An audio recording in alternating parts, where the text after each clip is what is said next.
This video is not a review of Metal Gear Solid. I just always wanted to share about my experience with it. My first time playing this game, I was too young to understand anything about the game. I didn't even speak the language. I do remember being scared of getting caught by the guards in the first level. But that's all I can say about playing this game as a child because I didn't have the full game. What I had was the short version in the demo disc that came with the PlayStation 1. Obviously, the fact that it was a demo didn't matter to me. It was enough to leave an impression on me. Years later, I remember getting the computer version and actually finishing the game. And of course, I loved it. I'm not gonna claim that the game is perfect, but I'm going to talk about it. And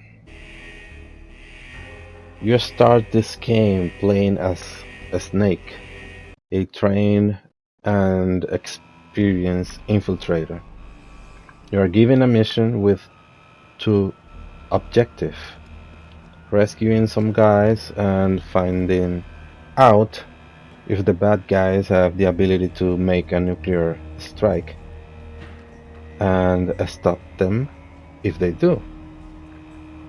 As a player, you are thrown into this story, but you start unarmed,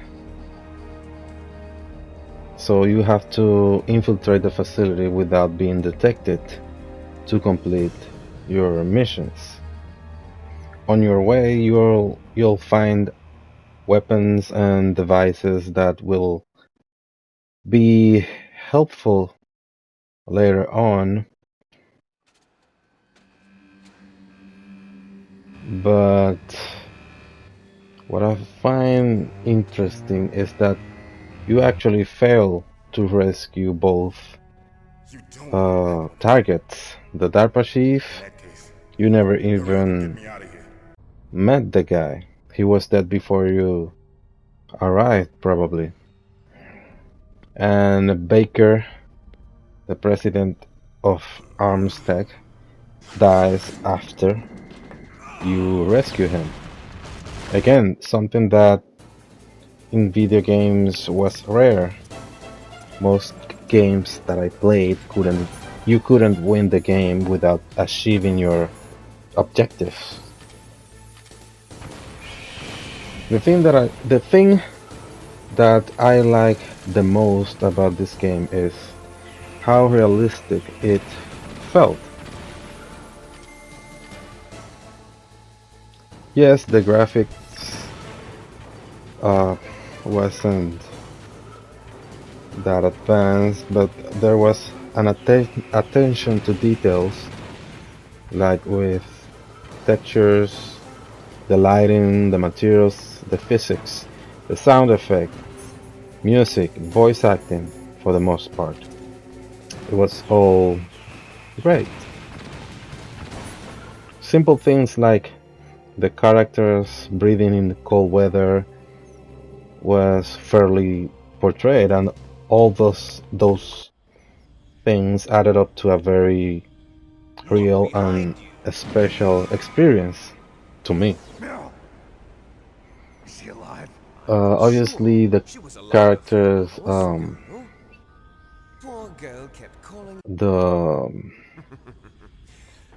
the characters didn't have facial expressions, basically. But that didn't matter. At least they only matter in the cutscenes, probably, but even that wasn't that important at the time. So it was great until psychomantis, the psychic in the game. He seemed out he seemed out of place for the real espionage video game that I was enjoying so far. It's like one of my Japanese animes. Now, he didn't ruin the whole game for me. Ironically, he's the one making you do real things like changing the controller to another position and reading your video game files. But ultimately, I think it's the supernatural aspect of the whole segment that took the fun out of me. Not that I have anything against supernatural stories or fantasy. I just need them to be in their own kind of story. For example, From Dusk Till Dawn is a movie that has a similar problem to me. It stars as a crime film, but then it became a vampire story. Again, I don't have a problem with stories about vampires, but the way it came about ruined the film for me. Or at least that part of the film I didn't enjoy. But I was wrong. I didn't find anything. I didn't learn. So that's the main issue that I have with this video game. So if you like this video, please give us a like, subscribe, or let me know what kind of game you like. Thanks for watching and see you next time. Mustn't allow yourself to be chained to fate, to be ruled by your genes. Humans can choose the type of life they want to live. You're pretty good. Hey! Shut up in there, will ya?